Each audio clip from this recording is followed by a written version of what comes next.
ಆತ್ಮೀಯ H16 news ಅರ್ಥಾತ್ ಹೇ ಸೀತಾರಾಮ್ಗೆ ಸ್ವಾಗತ. ನಾನು ನಿಮ್ಮವ್ವ MI ಅಥವಾ ಮಲ್ಲಪ್ಪ ಜೋತಾವರ್. ಆದ್ಮೇಲೆ ಪಂಚಾಯತ್ ಚುನಾವಣೆಗಳು ಇನ್ನೇನು ಬಂದುಬಿಟ್ಟು ಘೋಷಣೆ ಆಗ್ಯದ. ಈ ಸಂದರ್ಭದಲ್ಲ JDS ಮತ್ತು ನಮ್ಮ BJP ಯಾವ ರೀತಿಯಾಗಿ ಹೋಗ್ಬೋದು, ಮುನ್ನಡಿಬೋದು. ಯಾಕಂದರೆ ಇಬ್ಬರಲ್ಲೂ ಒಂದು ಕಡೆ ಎಚ್ಚರಿಕೆ ಸೇಮ್ ಆಗ್ಬೇಕಂತೇಳಿ ಕನಸ್ಕೊಳ್ತಾ ಇದ್ದಾರೆ, ಇನ್ನೊಂದು ಕಡೆ BJPಯಿಂದ ವಿಜೇಂದ್ರ ಅವರು ಮಾಡೇ ತಿರ್ಬೇಕು ಸೇಮ್ ಅನ್ನುವಂಥ ಕನಸಿನಲ್ಲೇ ನಮ್ಮ ಯಡಿಯೂರಪ್ಪನವರು ಇದ್ದಾರೆ. ಹೀಗಾಗಿ ಇಂಥ ಸಂದರ್ಭದಲ್ಲೇ ಇಬ್ಬರು ಹೊಂದಾಣಿಕೆಯಾಗಿ ಯಾರು ಆಗ್ಬೋದು ಮುಂದಿನ CM. ಯಾಕಂದರೆ ಈ ಒಂದು ಪಂಚಾಯತ್ ಚುನಾವಣೆಗಳು ಗ್ರಾಮ ಪಂಚಾಯತಿ, ಅದೇ ಕಾಲಕ್ಕೆ ತಾಲೂಕಾ ಪಂಚಾಯತಿ, ಜಿಲ್ಲಾ ಪಂಚಾಯತಿ, ಈ ಮೂರು ಚುನಾವಣೆಗಳು ಮುಂದಿನ ಚುನಾವಣೆಗೆ ಒಂದು ಇವತ್ತೇನಪ್ಪ ಅಂದರೆ ಸ್ಟೆಪ್ಸ್. ಇದರರ್ಥ ಈ ಸಂದರ್ಭದಲ್ಲೇ ಪಕ್ಷದ ನೆಲೆಯಲ್ಲೇ ಎಲೆಕ್ಷನ್ ಆಗದೆ ಹೋದರೂ ಇದರಿಂದ ಪಕ್ಷಗಳು ನಿಶ್ಚಿತವಾಗಿ ಇದ್ದೇ ಇರ್ತಾವೆ, ಅದರಲ್ಲಿ ಎರಡು ಮಾತಿಲ್ಲ. ಅದರಲ್ಲೂ ಈಗಾಗಲೇ ದೇವೇಗೌಡರು ನಮ್ಮ ಮೈಸೂರು ಭಾಗದಲ್ಲಿ ನಾವು ಸ್ವತಂತ್ರವಾಗಿ, ಉತ್ತರ ಕನ್ನಡದ ಕೆಲವು ಭಾಗ ಸ್ವತಂತ್ರವಾಗಿ ನಾವು ಚುನಾವಣೆ ಮಾಡ್ತೀವಿ ಅಂತ ಹೇಳಿದ್ದಾರೆ. ಜೊತೆಗೆ ಬೆಂಗಳೂರು ಗ್ರೇಟರ್ದಲ್ಲೇ 95 ಸೀಟ್ಗಳನ್ನ ಕೇಳ್ತಾ ಇದ್ದಾರೆ, 100 ಎಡಬಲ ಕೇಳ್ತಾ ಇದ್ದಾರೆ. ಮತ್ತು ಅದೇ ಕಾಲಕ್ಕೆ ಇನ್ನೊಂದು ಮುಂದಿನ ಚುನಾವಣೆ ನೆಕ್ಸ್ಟ್ 2028ರಲ್ಲೇ ನಮಗೆ 100 ಸೀಟ್ಗಳು ಬೇಕು ಅನ್ನೋದು, 2024ರಲ್ಲಿ 100 ಸೀಟ್ಗಳು ಬೇಕು ಅನ್ನೋಂಥ ಡಿಮಾಂಡ್ ಇಟ್ಟಿದ್ದಾರೆ. ಸ್ವತಂತ್ರವಾದ ಮೀಡಿಯಾಗೆ ಬೇಕಾಗಿರುವುದು ಸ್ವತಂತ್ರ ಧ್ವನಿ. ಆ ಸ್ವತಂತ್ರ ಧ್ವನಿ ಉಳಿಸಲು ನೀವು ಮಾಡಬೇಕಾದದ್ದು ಇಷ್ಟೇ. ಅದೇನಪ್ಪಾ ಅಂತಂತಂದ್ರೆ ನಿಮ್ಮ ಕೈಲಾದಷ್ಟು ಸಹಾಯ ಈ ಚಾನಲ್ಗೆ ಮಾಡಿ ಹಾಗೂ ನಿಮ್ಮ ಧ್ವನಿಯನ್ನು ಕಾಪಾಡಿಕೊಳ್ಳಿ. ಇವೆಲ್ಲನೂ ಒಪ್ಪಬಹುದಾ BJP? ಏಕೆಂದರೆ ಈಗಾಗಲೇ BJP ನಮ್ಮ ಯಡಿಯೂರಪ್ಪನವರು ಸ್ವತಂತ್ರವಾಗಿ ಸ್ಪರ್ಧೆ ಮಾಡೋಣ ಅನ್ನೋಂಥ ಮಾತನ್ನು ಮಾತಾಡ್ತಾ ಇದ್ದಾರೆ. ದೇವೇಗೌಡರು ಅದನ್ನು ಮಾತಾಡ್ತಾ ಇದ್ದಾರೆ. ಒಂದು ವೇಳೆ ಇವರಿಬ್ಬರು ಮಾತಾಡಿದಂಗೆ ಆಯ್ತಪ್ಪ ಅಂತಂದ್ರೆ ಯಾರು ಎಷ್ಟು ಬರ್ಬೋದು, ಎಷ್ಟು ಆಗ್ಬೋದು, ಇದರಿಂದ ಇವ್ರು ಪ್ಲಸ್ ಎಷ್ಟಾಗ್ಬೋದು, ಮೈನಸ್ ಎಷ್ಟಾಗ್ಬೋದು, ಏನು ಬಿಡಿಸಿ ಹೇಳಬೇಕಾಗಿಲ್ಲ. ಏನೋ ಒಂದು ಇವ್ರಿಗೆ ಬೆನಿಫಿಟ್ ಏನದಪ್ಪ ಎರಡು ಪಕ್ಷಗಳಿಗೆ ಅಂದರೆ, ಇವತ್ತು ಕಾಂಗ್ರೆಸ್ನಲ್ಲೇ CM ಕುರ್ಚಿಗಾಗಿ ಜೋರ್ದಾರ ಆದಂಥ ಒಂದು ಏನಪ್ಪ ಅದು ಮುಖಾಬಲ ಯುದ್ಧ ನಡೆದುಬಿಟ್ಟದ. ನಾನಾ CM ಇದೇನಾದರೂ ತಾರ್ಕಕ್ಕೆ ಹೋದ್ರೆ ಅದ್ರ ಲಾಭ ಮಾಡಿಕೊಳ್ಳೋ ಸಾಧ್ಯತೆಗಳು BJP ಮತ್ತು JDS ಇಬ್ಬರಿಗೂ ಇದೆ. ಅದರ ಜೋಡಿ ಆದ್ರೆ, ಇಲ್ಲಂದ್ರೆ ತೊಂದರೆ ನಿಶ್ಚಿತನ. ಯಾಕಪ್ಪ ಅಂತಂದ್ರೆ ಕಾಂಗ್ರೆಸ್ ಭಾಳಷ್ಟು ಕ್ಷೇತ್ರಗಳಲ್ಲೇ ತನ್ನ ಪ್ರಭಾವವನ್ನು ಇಟ್ಕೊಂಡದು. ಅದು ತಾರ್ಕಕ್ಕೆ ಏರಿ ಹೊಡೆದ್ರೆ ಲಾಭ, ಹೊಡೆದ್ರಂದ್ರೆ ಯಾರೇ ಒಬ್ಬರು ಜಿಗಿದು ಹೋಗೋದು. ಒಂದು ಕಡೆ ಸಿದ್ದರಾಮಯ್ಯನವರು ಒಂದೇನೋ ಪ್ರಗತಿರಂಗೆ ಮಾಡ್ತೀವಿ ಅಂತನೂ ಹೆಜ್ಜೆ ಇಡ್ತಾ ಮಾತಾಡ್ತಾ ಇದ್ದಾರನ್ನೋ ಸುದ್ದಿಗಳಿದ್ದಾವೆ. ಇನ್ನೊಂದು ಕಡೆ ನನಗೆ CM ಮಾಡದಿದ್ದಾರೆ, ನಾನು BJPಗೆ ಹಾರ್ತನೋ ಅಂತ ಮಾತನ್ನು ಮಾತಾಡೋದು ಏನೋ ಅಂತ ಇದ್ದಾರೆ. ನಮ್ಮ DK ಅವರ ಬೆಂಬಲಿಗರು ಮಾತುಗಳನ್ನು ಗಮನಿಸಿದಾಗ ಮೋಸ್ಟ್ಲಿ ಇದು BJPಗೆ ಹೆಲ್ಪ್ ಆಗ್ತದೆ 2028ರಲ್ಲಿ ಅನ್ನೋದ್ರಲ್ಲಿ ಎರಡು ಮಾತಿಲ್ಲ. ಯಾಕಂದರೆ ಕಾಂಗ್ರೆಸ್ ಈ ರೀತಿಯಾಗಿ ಒಡೆದು ಹೋಯ್ತಪ್ಪ ಅಂದ್ರೆ ಆಗ್ತದೆ, ಆದ್ರೆ ಹೊಡಿತದೇನು ಕಾಂಗ್ರೆಸ್, ಅದು ಈಗ ಸದ್ಯದಲ್ಲೇ ಗೊತ್ತಾಗುವಂಥ ವಿಷಯ. ಯಾಕಂದರೆ ಈಗ ಒಂದು ತಾರ್ಕಿಕ ಅಂತ್ಯಕ್ಕೆ ಬಂದು ನಿಂತದ ಕಾಂಗ್ರೆಸ್. DK ಅವರಂತೂ ಸ್ಪಷ್ಟವಾಗಿ ನಿಂತುಬಿಟ್ಟಿದ್ದಾರೆ, ಈಗ ನಾನು ಆಗಲೇಬೇಕು CM ಅಂತೇಳಿ. ಅದೇ ಕಾಲಕ್ಕೆ ಸಿದ್ದರಾಮಯ್ಯನವರು ನಾನೇ ಮುಂದುವರಿಬೇಕು ಅಂತ ಸ್ಪಷ್ಟವಾಗಿ ನಿಂತುಬಿಟ್ಟಿದ್ದಾರೆ. ಈ ಇಬ್ಬರ ಒಂದು ಕದನದಿಂದಾಗಿ ಸಹಜವಾಗಿ ಇವತ್ತು ಏನಾಗಿಬಿಡೋದಪ್ಪ ಅಂತಂದ್ರೆ ಕಾಂಗ್ರೆಸ್ ಒಡಕಿನ ದಾರಿಗೆ ಬಂದು ನಿಂತದನ ಅನ್ನುವಂಥದ್ದು. ಇವತ್ತು ಏನಿದ್ರು ಸಹಿತ ಕಾಂಗ್ರೆಸ್ ಹೈಕಮಾಂಡ್ ನಿರ್ಧಾರ ಮತ್ತು ಯಾವ ರೀತಿಯಾಗಿ ಅತ್ಯಂತ ಕಷ್ಟದ ಸಮಸ್ಯೆಯನ್ನು ಪರಿಹಾರ ಮಾಡ್ತದೆ ಅನ್ನೋದ್ರ ಮೇಲೆ ಅದೇನೋ ಅದು ನೋಡೋಣ. ಅದ್ರ ಮುಂದೆ ಮೋಸ್ಟ್ಲಿ ಇನ್ನೂ ಹೋಪ್ಸ್ ಇದ್ದಾವೆ. ಯಾಕೆಂತಂದ್ರೆ ಸಿದ್ದರಾಮಯ್ಯರಿಗೆ 2028ರವರೆಗೆ ಮುಂದುವರಿಯುವಂಥ ಅವಕಾಶ ಕೊಟ್ಟ, 2028 ಖಚಿತ ನೀನಪ್ಪ CM DK ಅವರ ಅಂತ ಏನಾದರೂ ಆಶ್ವಾಸನೆ ಸ್ವತಃ ರಾಹುಲ್ ಗಾಂಧಿಯವರು ಕೊಟ್ಟರೆ ಮಾತ್ರ ಇದು ಬಗೆಹರಿಸ್ತದೆ, ಇಲ್ಲಾಂದ್ರೆ ಇಲ್ಲ. ಇದೆ ಸಿಂಪಲ್ಲಾಗಿ. ಇದಿಲ್ಲ ಅಂದರೆ ನಿಶ್ಚಿತವಾಗಿಯೂ ಕಾಂಗ್ರೆಸ್ ಒಡಿದಲ್ಲಿ ಎರಡು ಮಾತೇ ಇಲ್ಲ. ಯಾಕಂದರೆ ಸಿದ್ದರಾಮಯ್ಯರ ಸ್ವಭಾವ ನೋಡಿದವರು ಎಲ್ಲರಿಗೂ ಗೊತ್ತದ.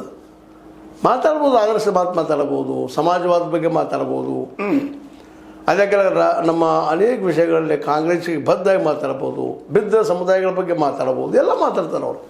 ಆದರೆ ಅಧಿಕಾರ ವಿಷಯ ಬಂದಾಗ ಮತ್ತು ಸಿದ್ದರಾಮಯ್ಯ ಆಗ್ಬೇಕು ಅನ್ನೋ ಅವರೆಲ್ಲ ಅದಕ್ಕಾಗಿ ಮತ್ತು 2028ರಲ್ಲಿ ಮತ್ತು ನಾನು ಸಿ ಎಮ್ ಅಂತಂದ್ರೆ ಹಿಡಿದು ಯಾರನ್ನ ಅಂತ ಡಿ ಕೆ ಶಿವಕುಮಾರ್ ಇರ್ತಿರೋ ದೊಡ್ಡ ಸಮಸ್ಯೆ ಇದು. ಈಗಾಗಲೇ ಒಂದ್ಬಿಟ್ಟು ಹಲವು ಸಲ ಅಂದಿದ್ದಾರೆ ಅವರು ಅದನ್ನು. 2028ಕ್ಕೆ ನಾನಾ ನೇತೃತ್ವ ನಾನು ಮುಂದುವರಿತೀನಿ ಅನ್ನುವಂಥ ಆಗ ಮತ್ತು ಅದು ಹಿಂದಿನ ರಿಪೀಟ್ ಕಾರ್ಡ್ ರಿಪೀಟ್ ಮಾಡೋಕೈತ್ರಿ ಏನು ಮಾಡೋದು. ಇದು ಡಿ ಕೆ ಶೆಟ್ಟಿ ಅವರಲ್ಲಿರುವಂಥ ಭಯ. ಜೊತೆಗೆ ತನ್ನ ನಂತರ ಸತೀಶ್ ಜಾರಕಿಹೊಳಿ ಅವರನ್ನು ತಂದಿಟ್ಟ ನಮ್ಮ ಗತಿ ಏನು, ಇವೆರಡಕ್ಕೂ ಉತ್ತರ ಬೇಕಾಗಿದ್ದವ್ರು. ಅದಕ್ಕೆ ಗ್ಯಾರಂಟಿ ಕೊಡ್ರಿ ಅಂತ ಅವರು ಮೇಲಿನಲ್ಲಿ ಹೇಳ್ತಾ ಇರೋದು. ಮತ್ತು ಈಗ ಒಪ್ಪಿದ್ರು ಅವರು 2022 ತನಕ ಮೌನ ವಹಿಸ್ಬೇಕಂತ ಮಾಡಿದ್ರು. ಇದೆಲ್ಲ ಗದ್ದಲ ಹೇಳ್ಬೇಕು ಶುರು ಆಯ್ತಂದ್ರೆ ಆ ಮಹಾಶ್ರೀ ಯತೀಂದ್ರ ಅವರಿಂದ. ಯತೀಂದ್ರ ಯಾವ ಸಂದರ್ಭದಲ್ಲಿ ಅಪ್ಪನಿಗೆ 5 ವರ್ಷ ಅಂದರು ಅವರು ಹಠಕ್ಕೆ ಬಿದ್ದುಬಿಟ್ಟಿದ್ದಾರೆ ಇವತ್ತು. ಹೀಗಾಗಿ ಕಾಂಗ್ರೆಸ್ ಒಡೆಯೋ ಹಂತಕ್ಕೆ ಬಂದಿರ್ತದೆ. ಅದಕ್ಕೆ ಪರಿಹಾರ ಒಂದು 2028ರವರೆಗೆ ಸಿದ್ದರಾಮಯ್ಯನವರು, ನಂತರ ನಿಶ್ಚಿತವಾಗಿ ಡಿ ಕೆ ಶಿವಕುಮಾರ್ ಮುಖ್ಯಮಂತ್ರಿ ನಾವು ಆರಿಸಿ ಬಂದ್ರೆ, ಮತ್ತು ಆರಿಸಿ ಇಬ್ಬರು ಕೂಡಿ ನಿಂತರಪ್ಪ ಆರಿಸಿ ಬಂದ ಬರ್ತಾರೆ. ಯಾಕೆ ಬರ್ತಾರೆ ಅಂತ ಕಾನ್ಫಿಡೆಂಟಾಗಿ ಹೇಳಬೇಕಾಗಿದ್ರೆ BJP ಮತ್ತು JDSನಲ್ಲೇ ಹೊಂದಾಣಿಕೆ ಇಲ್ಲ. ನಾವು ಸಪ್ರೇಟ್ ಹೋಗ್ತೀವಿ ಅನ್ನೋಂಥ ಪರಿಸ್ಥಿತಿ ಅದ. ಮತ್ತು ಮೊದಲಿನಷ್ಟು ಇವತ್ತು JDS ಬಲಿಷ್ಠ ಅದಂತ ಯಾರಿಗೂ ಅನ್ನಿಸ್ತಾ ಇಲ್ಲ. ಇವತ್ತು ಪಾಪ ಸಾಕಷ್ಟು ಓಡಾಡ್ತಾ ಇದ್ದಾರೆ. ನಮ್ಮ ನಿಖಿಲ್ ಕುಮಾರಸ್ವಾಮಿಗಳಾಗಿರ್ಬೋದು ಅಥವಾ ದೇವೇಗೌಡರಾಗಿರ್ಬೋದು, ಇವರೆಲ್ಲರೂ ಇವತ್ತು ಯಾವುದೋ ಪ್ರಸಂಗದೊಳಗೆ ನಾವು ಗೆಲ್ಲಬೇಕು ಅಂತ ಇದ್ದಾರೆ. ಆದರೆ ನಾಯಕರು ಅವರಲ್ಲಿ ಯಾರಿದ್ದಾರೆ? ಈಗಾಗಲೇ ಹಿಂದಿನ ಒಂದು ಎಪಿಸೋಡಲ್ಲಿ ಹೇಳಿದ್ದಾರೆ ನಿಮಗೆ, ಚಲೋ ಒಳ್ಳೆಯ ನಾಯಕರನ್ನ ಜನನಾಯಕರನ್ನೆಲ್ಲನೂ ದೇವೇಗೌಡರು ಇವತ್ತು ಕಳ್ಕೊಂಡ್ಬಿಟ್ಟಿದ್ದಾರೆ. ಇವತ್ತೇನಿದ್ರು ಅವರ 3-4 ಜನ ಓಡಾಡಬೇಕು, ಹೊಳ್ಳಿ ಅವರು ಹೋಗ್ಬೇಕು. 3 ಜನ ದೇವೇಗೌಡರು, ಯಂಗ್ ಇದ್ದಂಥ ನಿಖಿಲ್ ಮತ್ತು ಒಂದಿಷ್ಟು ಅನುಭವ ಇರುತ್ತಿರುವಂಥ HD ಕುಮಾರಸ್ವಾಮಿಗಳು. ಇವ್ರನ್ನ 3 ಜನರನ್ನು ಇಡೀ ರಾಜ್ಯದ ಜನತೆ ಒಪ್ತಾರಾ ಅನ್ನೋದು ಒಂದು ದೊಡ್ಡ ಪ್ರಶ್ನೆ ಅದ. ಆದರೂ ಪ್ರಯತ್ನ ಮಾಡ್ತಾ ಇದ್ದಾರೆ, ಯಶಸ್ವಿ ಆಗಲಿ ಅನ್ನೋಂಥ ಮಾತು. ಅದೇನೂ ಇರಲಿ. ಈಗ ಬಂದಂಥ ಮುಖ್ಯ ಪ್ರಶ್ನೆ ಏನಪ್ಪ ಅಂದ್ರೆ, ಕಾಂಗ್ರೆಸ್ ಉಳಿಬೇಕಾಗಿದ್ರೆ ಹೇಳ್ತಿರೋದು ಜಸ್ಟ್ ಆ ಸೂತ್ರ ಯಶಸ್ವಿ ಆಗ್ಬೋದೇನೋ ನನ್ನ ಅಭಿಪ್ರಾಯದಲ್ಲೇ 99.9. ಅದನ್ನು ಇಲ್ಲ ಅಂತಂದ್ರೆ ಖಚಿತವಾಗಿ ಪಾರ್ಟಿ ಒಡೆದಲ್ಲಿ 2 ಮಾತಿಲ್ಲ. ಡಿ ಕೆ ಶಿವರು ಹಿಂದೆ ಸರಿ ಮಾತಿಲ್ಲ. ಈಗಾಗಲೇ ನಮ್ಮ ಹಿಂಬಾಲಕರು ಹೇಳ್ತಾ ಇದ್ದಾರೆ, ಮಾರಾಯರ ಬಾಯಿ ಚೂರು ಕೂಡ್ರಿ, ನಮಗೆ ಆಶ್ವಾಸನೆ ಸಿಕ್ಕದಲ್ಲೇ ನಾವು ನಿಶ್ಚಿತವಾಗಿ ಆಗ್ತೀನಿ. ನೀವು ಮಾತಾಡಿದ್ರೆ ಮಾತು ಕೇಳ್ತದ. ಅಲ್ಲೇ ಯತೀಂದ್ರ ಮಾತಾಡಿ ಸಿದ್ದರಾಮಯ್ಯರಿಗೆ ಮುಳುವಾದರು. ಈಗ ನೀವು ಮಾತಾಡಿ ನನಗೆ ಮುಳು ಆಗಬೇಡ್ರಿ, ನನಗೆ ಒಳ್ಳೇದಾಗಬೇಕಾದ್ರೆ ಬಾಯಿ ಚೂರು ಸುಮ್ಮನಿರ್ರಿ ಅನ್ನೋ ಮಾತನ್ನು ಹೇಳೋದು ನೋಡಿದಾಗ ಅಲ್ಲೇ ಹೈಕಮಾಂಡದಲ್ಲಿ ಅವರಿಗೆ ಖಚಿತವಾದಂತಹ ಸೇಮ್ ಮಾಡಿದ್ರು ಅಂತ ಭರವಸೆ ಸಿಕ್ಕದ. ಇಂಥ ಸಂದರ್ಭದಲ್ಲೇ ನಿನ್ನ ಹಿಂಬಾಲಕರು ನೀವು ಮೌನ ವಹಿಸಲಿಲ್ಲಪ್ಪ, ನಾವೇನು ಮಾಡ್ಲಿಕ್ಕೆ ಸಾಧ್ಯ ಇಲ್ಲ, ಅದರಿಂದ ಅವ್ರು ಬಿಡ್ಲಿಕ್ಕೆ ಸಾಧ್ಯ ಇಲ್ಲ, ಪಾರ್ಟಿ ಹೊಡಿತದ. ದಯವಿಟ್ಟಿನ 2028ರವರೆಗೆ ನೀನು CMಗೆ ವೇಟ್ ಮಾಡಬೇಕು ಅಂದ್ರೆ ಮತ್ತೆ ತೊಂದರೆ. ಯಾಕಂದ್ರೆ ಅಷ್ಟು ಸುಲಭವಾಗಿ ಹೊಡಿ ಸಾಧ್ಯಗಳು ಕಡಿಮೆ ಇದ್ದಾವೆ. ಅಷ್ಟರೊಳಗೆ ಇಷ್ಟೆಲ್ಲ ಡೆವಲಪ್ಮೆಂಟ್ದೊಳಗೆ ದೇವೇಗೌಡರೇನು ನಮ್ಮ ಸಿದ್ದರಾಮಯ್ಯರೇನು ಕಳ್ಳೆ ಅಂತ ಕೊಡ್ತಾರ, ಶೇಂಗಾ ತಿಂಗಳು ಕೊಡ್ತಾರ. ಇಷ್ಟರೊಳಗೆ ಇವರು ಬೆಂಬಲಿಗರು ಯಾರಿದ್ದಾರೆ ಆ ಶಾಸಕರ ಸಹಿತ ಎಲ್ಲ ತಮ್ಮೊಂದಿಗೆ ತೆಗೆದುಕೊಂಡು ಹೋಗುವಂಥ ಎಲ್ಲ ಸಾಧ್ಯತೆಗಳಿದ್ದಾವೆ. ಈ ಎಲ್ಲ ನೆಲೆಗಟ್ಟಿನಲ್ಲೇ ನಮ್ಮ ಡಿ ಕೆ ಶಿವಕುಮಾರ್ ಅವರು ಬಹಳ ಎಚ್ಚರಿಕೆ ಹೆಚ್ಚಿಡ್ತಾ ಇದ್ದಾರೆ. ಮತ್ತು ಅವ್ರು ಸರಿ ಅದ. ಯಾಕಂದರೆ ಈಗಾಗಲೇ ಯತೀಂದ್ರ ಮಾಡಿದ ತಪ್ಪಿನಿಂದ ಸಿದ್ದರಾಮಯ್ಯರು ತೊಂದರೆ ಅನುಭವಿಸ್ತಾ ಇದ್ದಾರೆ. ಈಗ ನೀವು ಮಾಡೋ ತಪ್ಪಿನಿಂದ ನಾ ಅನುಭವಿಸ್ತೀನಿ ಅನ್ನೋಂಥ ಮಾತು. ಎಲ್ಲ ನೆಲೆಗಟ್ಟಿನಲ್ಲೇ BJP JDS ಅವರಲ್ಲಿ ಈಗ ಮುಖ್ಯಮಂತ್ರಿ ಆಗೋ ಕೆಲಸ ಅವರು ಕಾಣ್ತಾ ಇದ್ದಾರೆ. ಇದು ಹೊಡಿತದಂತೇಳಿ, ಆದರೆ ಹೊಡೆಯುವ ಸಾಧ್ಯತೆಗಳು ಅಷ್ಟು ಅಂದ್ಕೊಂಡ್ರೆ ಸುಲಭಿಲ್ಲ. ಯಾಕಂದ್ರೆ ಕಾಂಗ್ರೆಸ್ಸಿನ ಅಳಿವು ಉಳಿವಿನ ಪ್ರಶ್ನೆ ಅದ. ಈ ಎಲ್ಲ ನೆಲೆಗಟ್ಟಿನಲ್ಲೇ ಏನಾಗ್ಬೋದು ಅನ್ನೋದು ಅಷ್ಟು ಸ್ಪಷ್ಟ ಅದ. ಅಳಿವು ಉಳಿವಿನ ಪ್ರಶ್ನೆ ಇದ್ದಾಗ ಇದ್ರ ಕನ್ವಿನ್ಸ್ ಮಾಡೋದು ಶಕ್ತಿ ರಾಹುಲ್ ಗಾಂಧಿ ಅವರು ಹೇಳೋದ, ಇದನ್ನು ಒಪ್ಪುವಂಥ ಮನಸ್ಥಿತಿ ಡಿ ಕೆ ಶಿ ಅವರು ಹೇಳೋದ. ಅದೇ ಕಾಲಕ್ಕೆ ನಾವು ಅಭಿಪ್ರಾಯದಲ್ಲಿ ಸಿದ್ದರಾಮಯ್ಯರಿಗೂ 2028 ಅಂದ್ರೆ ಮೌನ ಆಗಿಬಿಡ್ತಾರೆ. ನಂತರ ಯಾರಿಗೆ ಕೊಟ್ಟರು ನಮಗೇನಾಗಪ್ಪ ಅನ್ನೋದು ಇರ್ಬೋದು, ಯಾರ ಮನಸ್ಸಂಗೆ ಹೇಳಕ್ಕೆ ಆಗೋದಿಲ್ಲ. ಅದೇನೂ ಇರಲಿ, ಒಳ್ಳೆ ಮನಸ್ಸದ, ಅವರು ಕೊಡ್ತಾರೆ ಅನ್ನೋಂಥ ಮಾತಾಡೋಣ ಅಂತ ಈಗ ಇರುತ್ತಿರುವಂಥ ಸಮಸ್ಯೆ. ಈ ನಮ್ಮ BJP ಮತ್ತು JDS ಮಧ್ಯೆಲ್ಲ ಹೊಂದಾಣಿಕೆ ಆದರೆ ಒಂದಿಷ್ಟು ಹೋಪ್ಸು. ಇಲ್ಲಪ್ಪ ಅಂತಂದ್ರೆ ಇಬ್ಬರು ನಾವು ಸೇಮ್ ಮಕ್ಕಳು ಅಂತಂದ್ರೆ ನೋಡ್ಬೇಕು ಜನ ಏನು ಕೊಡ್ತಾರೆ ಉತ್ತರ. ಆದರೆ ಈಗಿನ ಮಟ್ಟಿಗೆ ಭಾಳ ಕಷ್ಟ. ಯಾಕಂದರೆ JDSಗೆ ಮೊದಲಿನ ಅನೇಕ ನಾಯಕರ ಸಹಾಯ ಅದಕ್ಕಿಲ್ಲ. ಯಾಕಂದ್ರೆ ಸಿದ್ದರಾಮಯ್ಯನವರಿದ್ದಾಗ 58 59 ಆಯ್ಕೆ ಆಗಿ ಬಂದಿದ್ದರು.